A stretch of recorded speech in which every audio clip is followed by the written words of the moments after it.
Bonjour à toutes et tous. Alors d'habitude j'ai le micro pour chanter, mais bon, aujourd'hui on m'a dit tu ne rappes pas. Voilà, donc je vais essayer de faire au mieux. Ce que je peux vous raconter, j'aurais pu le raconter aussi en rap, hein, mais bon, on va essayer de le faire le plus normalement possible. Brièvement, je vais me présenter, je m'appelle Rost, je suis rappeur et fondateur du collectif Banlieues Actives, et puis d'autres projets, enfin d'autres mouvements qu'on a mis en place aussi sur les questions d'engagement depuis des années. Il y a beaucoup de gens dans la salle pour qui 2005 a été un tournant. 2005, il y a eu la révolte des banlieues, ce que les journalistes ont appelé les émeutes. Cette révolte, moi je parle de révolte, puisque nous on l'a vu venir et on a alerté les politiques pour que les choses bougent à ce moment-là. Mais évidemment, comme on vient, entre guillemets, des quartiers, la voix n'était pas entendue. Moi, je me rappelle d'une chanson que j'avais sortie en 2004, qui continue d'ailleurs d'agiter certains. Le Front National s'en sert tout le temps, contre moi, à tous les débats et à toutes les sauces, en transformant d'ailleurs mes paroles.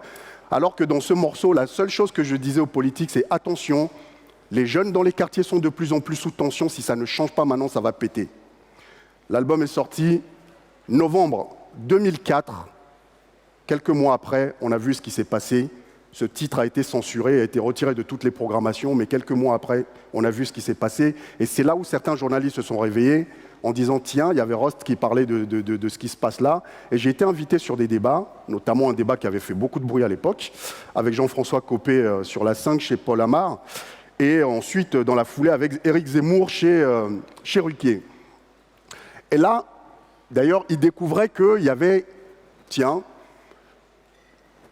bon, je ne vais pas utiliser le mot noir, mais voilà, des jeunes de banlieue ou qui viennent des quartiers, qui savaient parler français correctement, qui étaient capables de tenir tête à des politiques et de les mettre à l'amende calmement, sans aucune violence.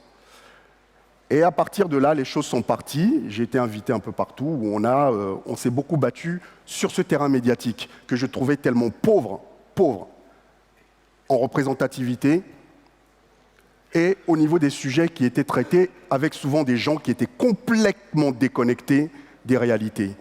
Complètement. Et encore plus des réalités des gens qui vivent dans nos quartiers. À ce moment-là, moi, j'ai décidé d'aller plus loin, de mettre un peu la musique de côté et de parcourir la France. Donc j'ai fait pendant 1 an, j'ai pris ma voiture et j'ai parcouru toute la France pour aller voir les gens, les jeunes dans les quartiers pour leur dire « Allez voter, inscrivez-vous sur les listes électorales, votez, mais pas que votez, prenez aussi part dans le débat public, impliquez-vous aussi en politique. » Parce que la plupart du temps, on reproche plein de choses aux politiques, mais que faisons nous-mêmes pour que les choses changent aussi pour nous? C'est bien de pointer du doigt les autres, mais on a aussi notre part de responsabilité. Et donc, j'avais envie que chacun s'empare de la chose publique et prenne aussi leurs responsabilités. On peut se plaindre. Alors, c'est un grand débat, hein, encore aujourd'hui, d'ailleurs avec des amis avec qui parfois c'est un peu violent, pour moi, je le dis clairement, quand on ne vote pas, on la ferme. Voilà. Ce n'est que mon point de vue. Parce qu'en démocratie, il y a des gens qui sont morts pour ça. Et il y a des gens qui sont en train de mourir dans d'autres pays pour pouvoir voter. Moi, je suis originaire du Togo. Je sais comment mon père a dû quitter le Togo à cause de la politique, à cause du président de l'époque. Il avait failli être assassiné. Et lorsqu'on n'est pas d'accord avec le pouvoir, dans certains pays, ça se passe comme ça. Donc, on a cette chance, il faut s'en servir. Une fois qu'on a voté et qu'on s'est impliqué, on a le droit de se plaindre. Mais rester chez soi à dire « moi, je ne vote pas et je me plains et tout est pourri et tout ça », pour moi, ce n'est pas ma vision des choses. Donc, je pense qu'il est important que chacun, même si c'est un signal qu'on envoie pour dire « on s'abstient parce que personne ne nous représente ». Mais dans ce cas-là, impliquons-nous aussi. Et petit à petit, on va faire bouger les choses. Ça fait tellement d'années qu'on tient ce discours. Moi, je suis ravi de ce qui se passe actuellement. Avec l'Assemblée nationale qu'on a, on peut en dire ce qu'on veut. Le Front National... Nous, on s'est battus pendant des années contre le Front National. Aujourd'hui, ils sont à l'Assemblée nationale de façon massive. Mais ça représente aussi notre société. Il faut accepter les règles de la démocratie. Voilà. Et continuer à se battre avec ces armes-là pour que les choses bougent. Donc, c'est vrai qu'on a... J'entendais la jeune femme qui était là, pardon, j'ai pas les noms, mais qui parlait tout à l'heure justement du déficit qu'il y avait au niveau de la représentativité sur la question démocratique. Effectivement, quand on voyait l'Assemblée nationale, je suis désolé, moi, ça n'a jamais correspondu à la France que je connais. Et je la parcours de long en large par rapport aux différents projets qu'on fait de prévention, violence, délinquance, et depuis quelques années sur la radicalisation. Je la vois, la France. Ce n'était pas la France que je connaissais. Et quand j'alertais les politiques là-dessus aussi, c'était pareil. Je me souviens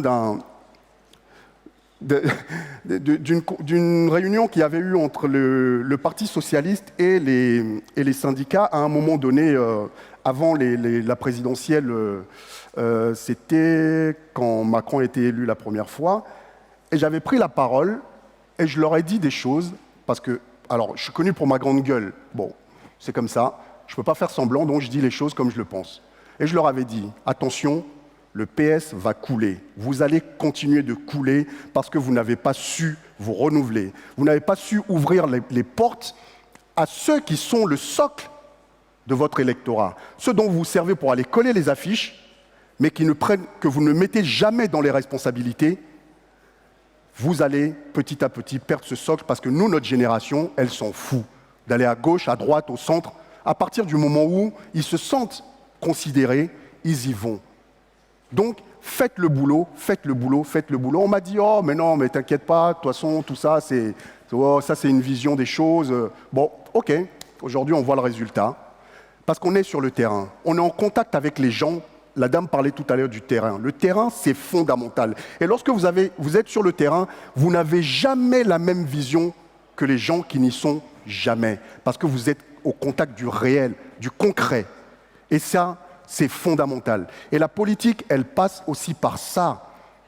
Elle passe par ça. Je viens de terminer mon mandat au Conseil économique et social et environnemental.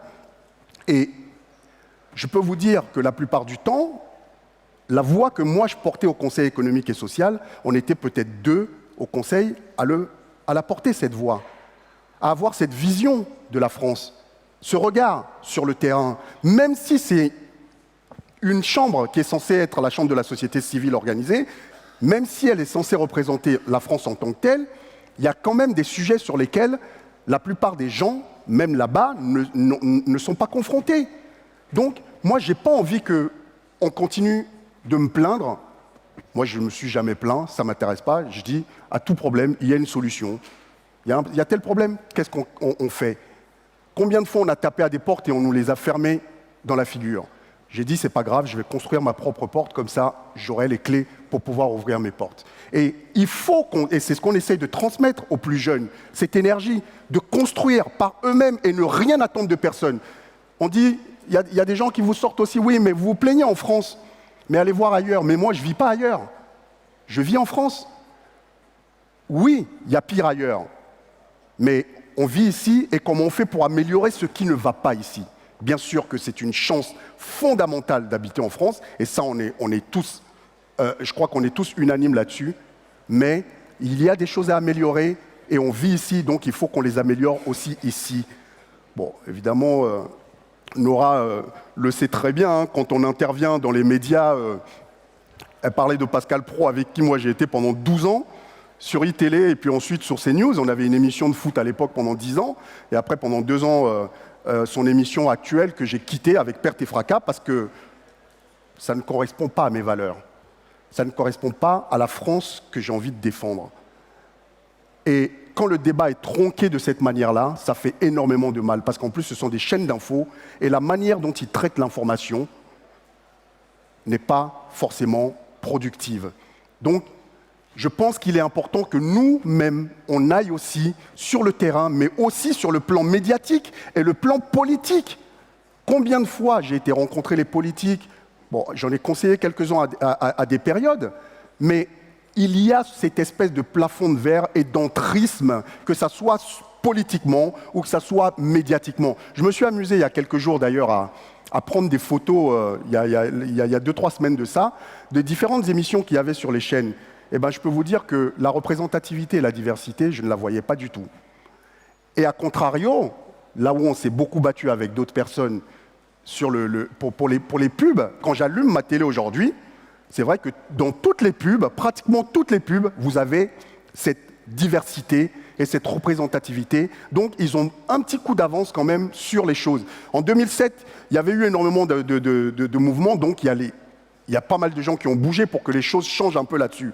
Il y a eu un petit mouvement à ce moment-là pendant quelques années, et après, il y a eu une régression absolue. Et aujourd'hui, on est au fond du trou sur ces questions-là. Et ces jeunes à qui on demande de s'engager, à un moment, ils ont besoin aussi de s'identifier à des gens.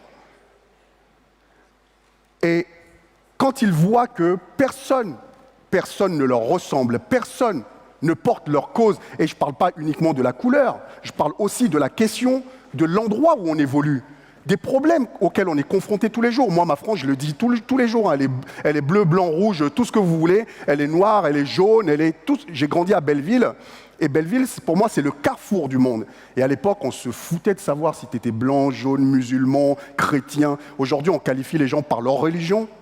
Avant de parler de la personne, on dit que cette personne est juive, lui, il est musulman. Mais qu'est-ce que j'en ai à faire, moi? Et c'est ça qu'on essaye de dire aussi aux jeunes. Abstraction de ça, soyez ce que vous êtes, soyez fiers de ce que vous êtes, parce que votre identité, c'est exactement la manière dont vous vous êtes construit, les valeurs qu'on vous a transmises avec les valeurs de la République. C'est ça, tant que vous êtes en harmonie avec ça, c'est ça le plus important. Le reste, on s'en fout, on s'en moque.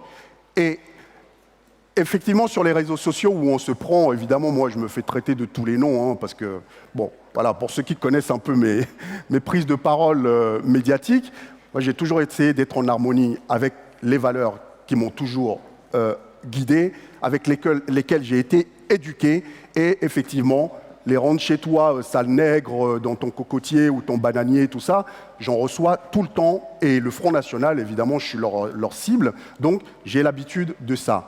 Alors, une fois qu'on a parlé de ça, il te reste 45 secondes. Et ben voilà, une fois qu'on a parlé de ça, ce qui se passe en France est aussi lié à ce qui se passe de l'autre côté de la Méditerranée. Et je pense qu'on a aussi cette responsabilité, nous qui sommes ici en France, de mener aussi des combats en direction de ces continents, des pays du Sud, comme on dit. Et c'est d'ailleurs pour ça qu'après Banlieues Actives, j'avais décidé de monter Africa Aid Education, qui est une ONG que j'ai montée pour aider à la scolarisation des filles en Afrique.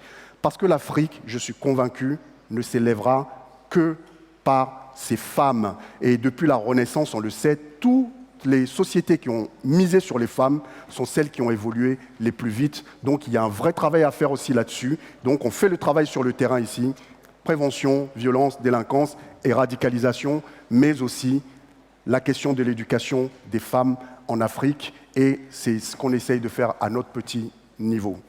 Merci à vous en tout cas pour m'avoir écouté. Merci à vous. Merci beaucoup.